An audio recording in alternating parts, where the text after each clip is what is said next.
की पर नहीं, रूल ऑफ लॉ पर भरोसा करते हैं, उन तमाम पॉलिटिकल पार्टीज़ को अपनी खामोशी को तोड़ना पड़ेगा, क्योंकि हरिद्वार के धर्म संसद में मुसलमानों के खिलाफ एक ओपन जेनोसाइड का कॉल दे दिया गया, जिसमें कहा गया कि म्यांमार में जिस तरह रोहिंग्याओं को बेघर किया गया, मारा गया, उस तरह भारत के मुसलमानों को इस तरह का उनका हाल करना चाहिए।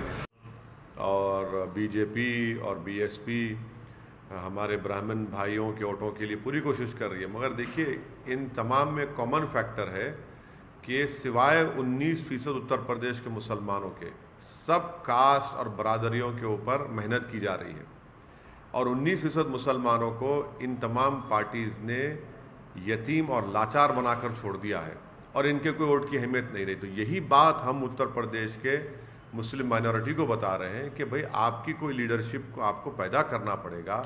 आपकी वोट की अहमियत उस वक्त लोगों को मालूम होगी जब आप अपनी लीडरशिप को बनाएंगे। जो ये पॉलिटिकल पार्टीज़ कभी भी इस बात को मानने के लिए तैयार नहीं, ना इस चीज़ को कोशिश करेंगे कि उत्तर प्रदेश के 19% मुसलमानों को उनका हिस्सा मिले और उनकी एक लीडरशिप बने। उनके दरमियान में से एक नहीं बल्कि कई नेता निकले जो मुस्लिम माइनॉरिटी के जस्टिस के लिए काम कर सके। और दूसरी बात सर, कल गृह मंत्री ने कहा था कि जो अगर सपा या बसपा की सरकार आती है तो राम मंदिर जो है वहाँ पर नहीं बनाएंगे। तो क्या राम मंदिर अभी भी इस इलेक्शन में बड़ा मुद्दा रहेगा सर?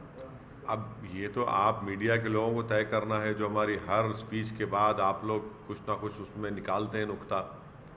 अब जो देश के होम मिनिस्टर इस तरह की बात कर रहे हैं तो डेवलपमेंट की क्यों नहीं बात करते?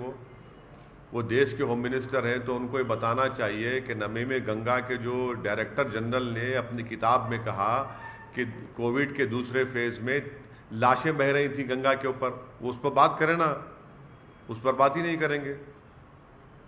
अखिलेश ये हरिद्वार के मुद्दे को लेकर के हालांकि वहाँ पर FIR हुए हैं सर, लेकिन आप लगातार ट्वीट कर रहे हैं कि अखिलेश यादव क्यों चुप्पी साधे हैं। तो क्या लगता है कि उनका स्ट्रेटेजी क्या है, क्यों वो? देखिए जितने पॉलिटिकल पार्टीज़ हैं भारत में जो भारत के संविधान पर यकीन करते हैं, जो एनार्की पर नहीं रूल ऑफ लॉ पर भरोसा करते हैं, उन तमाम पॉलिटिकल पार्टीज़ को अपनी खामोशी को तोड़ना पड़ेगा, क्योंकि हरिद्वार के धर्म संसद में मुसलमानों के खिलाफ एक ओपन जेनोसाइड का कॉल दे दिया गया, जिसमें कहा गया कि म्यांमार में जिस तरह रोहिंग्याओं को बेघर किया गया, मारा गया, उस तरह भारत के मुसलमानों को इस तरह का उनका हाल करना चाहिए।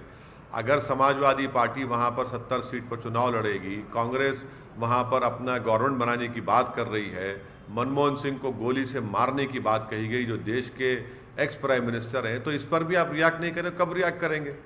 रूल ऑफ लॉ के ऊपर बात करेंगे या एनार्की के ऊपर करेंगे? तो इनकी खामोशी इनको एक्सपोज करती है और ये बताता है कि इसलिए खामोश हैं क्योंकि इनको फिक्र है कि दूसरा वोट नहीं मिलेगा। मगर यहाँ पर वोट की नहीं, यहाँ पर जेनोसाइड का कॉल दिया जा रहा है। मगर अच्छा है, देश देख रहा है इन पॉलिटिकल पार्टीज़ को, चाहे समाजवादी और कांग्रेस हो, कैसे वो लोग खामोश बैठे। और उत्तराखंड में बीजेपी की सरकार के आशीर्वाद और पूरी सपोर्ट पर इस तरह के धर्म संसद हुआ। उन्हीं की सपोर्ट पर, उन्हीं की ईमा पर, उन्हीं की पूरी सपोर्ट के ऊपर इस तरह की बातें की गई। सिर्फ FIR इशू करने से नहीं होता, उनको गिरफ्तार करना चाहिए। ये तमाम ऑर्गेनाइजेशंस को UAPA के तहत बैन करना चाहिए, तभी जाकर रोक लगेगा, वरना ओपन कॉल फॉर जेनोसाइड किया जा रहा है भारत के मुसलमानों के बारे में। MIM आप हर हफ्ते लगातार यूपी में जा रहे हैं, ज़्यादा फोकस कर रहे हैं और 100 सीटों पर चुनाव लड़ने का भी ऐलान कर रहे हैं। तो क्या नजर आता है माहौल वहाँ का?